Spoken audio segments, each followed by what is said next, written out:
Puji Tuhan, haleluya. Selamat pagi Bapak Ibu dan Saudara semua. Salam damai sejahtera di dalam Yesus Kristus, Tuhan kita. Pada pagi hari ini, kita kembali berjumpa dalam program Renungan Pagi. Dan doa saya kepada Tuhan, kita semua berada dalam keadaan yang baik, sehat, dan dipenuhi sukacita yang dari Tuhan. Dan kalaupun ada di antara kita dalam kondisi yang kurang baik, mungkin kesehatan terganggu, atau lain-lainnya, saya percaya penyertaan Tuhan yang sempurna akan memberikan damai sejahtera dan sukacitanya kepada kita. Sebelum memulai aktivitas kita pada hari ini, mari kita siapkan hati dan pikiran kita untuk sama-sama merenungkan firman Allah. Mari kita berdoa. Tuhan Yesus, terima kasih untuk pagi hari yang baik yang Tuhan berikan bagi kami. Kami ada semua karena kemurahan Tuhan. Sebentar sebelum kami beraktivitas, kami hendak merenungkan firman-Mu. Mari berkati kami, urapi kami dengan kuasa Roh Kudus-Mu. Di dalam nama Tuhan Yesus Kristus, kami berdoa dan mengucap syukur. Amin. Bapak, Ibu, Saudara yang dikasihi Tuhan, judul renungan firman Allah pada pagi ini adalah Nyata Kuasanya. Masih dalam seri pelajaran karya Roh Kudus dalam hidup di pelayanan. Pagi hari ini saya mengajak kita semua untuk merenungkan tentang penyertaan Tuhan dalam hidup kita, khususnya melalui kisah kebangkitan Tabita yang tercatat dalam Kisah Para Rasul pasal yang ke-9. Kita akan melihat bagaimana Tuhan bekerja melalui setiap langkah hidup kita, meskipun kita tidak selalu memahami jalannya. Kisah Tabita mengingatkan kita bahwa dalam setiap keadaan, baik saat suka maupun duka, Tuhan tidak pernah meninggalkan kita. Dia selalu ada, selalu menyertai, dan selalu bekerja sesuai dengan rencananya yang sempurna. Mari, saya ajak kita semua untuk membaca ayat pokok kita yang terambil dari Kisah Para Rasul, pasal yang ke-9, ayat yang ke-40. Demikian firman Tuhan.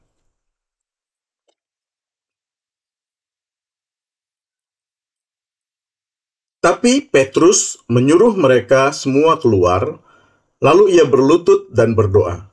Kemudian ia berpaling ke mayat itu dan berkata, "Tabita, bangkitlah." Lalu Tabita membuka matanya, dan ketika melihat Petrus, ia bangun lalu duduk.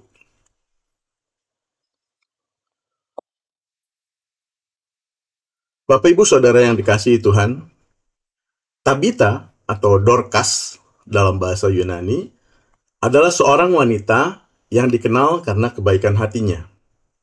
Di tengah kota Yope, di mana ia tinggal, ia hidup dengan tujuan yang jelas, yaitu mengasihi sesama, terutama mereka yang membutuhkan. Alkitab mencatat dalam Kisah Para Rasul pasal yang ke-9 ayat 36 bahwa Tabita dikenal karena banyak sekali berbuat baik dan memberi sedekah. Dan rupanya Tabita ini adalah seorang yang punya keahlian membuat baju dan pakaian. Nah, dalam hidupnya, Tabita sudah menjadi berkat bagi banyak orang. Kehidupannya penuh dengan tindakan kasih seperti yang Tuhan kehendaki. Bapak, Ibu, Saudara yang dikasihi Tuhan, kehidupan Tabita mengajarkan kita bahwa kita dipanggil untuk hidup dengan tujuan yang sama, yaitu melayani sesama dengan kasih. Namun pada waktu itu diceritakan bahwa Tabita sakit dan pada akhirnya meninggal. Dan keadaan ini tentu membuat komunitas Kristen di Yope saat itu sangat berduka. Mereka kehilangan saudara seiman yang sangat dihormati, yang dikenal karena perbuatan baiknya. Di tengah kedukaan tersebut, murid-murid mendengar bahwa Petrus pada saat itu sedang berada di kota Lida, yaitu sebuah kota pusat perdagangan penting yang letaknya tidak jauh dari Yope. Sekitar 18 km sebelah tenggara Yope, menurut ensiklopedi Alkitab yang saya baca. Maka komunitas tersebut mengirim utusan kepada Petrus, memohon agar ia segera datang ke Yope dan berharap ia dapat melakukan sesuatu. Dalam keadaan yang tampaknya mustahil ini, mereka masih berharap dan percaya bahwa Tuhan bisa melakukan sesuatu yang besar. Maka setelah Petrus menerima kabar tentang Tabita, ia segera pergi ke Yope. Sesampainya di sana, ia dibawa ke ruangan di mana jenazah Tabita disemayamkan, dan hal yang dilakukan oleh Petrus setelah menyuruh semua orang keluar adalah berlutut dan berdoa. Jadi Petrus berlutut dan berdoa. Setelah itu, dengan penuh iman dan kuasa Tuhan, ia memerintahkan Tabita untuk bangkit, dan Tabita hidup kembali. Peristiwa kebangkitan Tabita adalah mujizat yang luar biasa, di mana kuasa Tuhan dinyatakan. Sekaligus juga merupakan pengingat bagi kita bahwa Tuhan bisa bekerja dengan cara yang tidak kita duga. Petrus tidak mengandalkan kekuatannya sendiri. Ia sepenuhnya bergantung pada kuasa Tuhan yang bekerja melalui doanya. Bapak, Ibu, Saudara yang dikasihi Tuhan, kadang-kadang dalam hidup kita juga menghadapi situasi yang sepertinya tidak ada harapan. Mungkin kita merasa hidup kita mati dalam beberapa aspek, entah itu masalah keuangan, masalah hubungan baik hubungan suami istri, hubungan orang tua dan anak, hubungan saudara bersaudara, bahkan juga mungkin hubungan antara saudara seiman, maupun hubungan dalam rekan bisnis dan lain sebagainya. Ataupun masalah-masalah dalam pekerjaan kita dan masalah-masalah lainnya dalam hidup kita. Melalui peristiwa kebangkitan Tabita yang kita renungkan pagi ini, kita didorong, di-encourage untuk terus berharap, terus berdoa, dan percaya bahwa Tuhan akan menyatakan kuasa-Nya dan menyertai kita.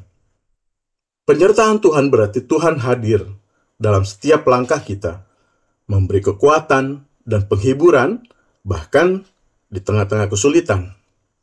Kita dapat meneladani tindakan Petrus yang berlutut dan berdoa dengan penuh iman, berserah sepenuhnya kepada Tuhan dan tidak mengandalkan kekuatan kita, kemampuan, kekayaan, kepandaian kita.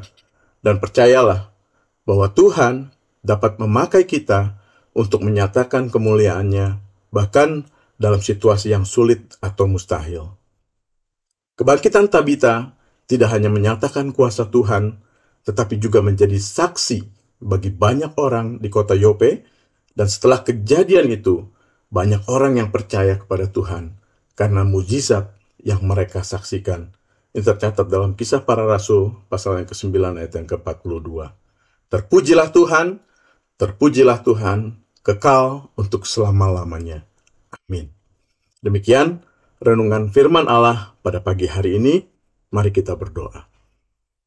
Tuhan Yesus, terima kasih buat firman-Mu pagi ini yang menceritakan kisah tentang Petrus yang membangkitkan Tabita karena kuasa Tuhan melalui doa Tabita dibangkitkan.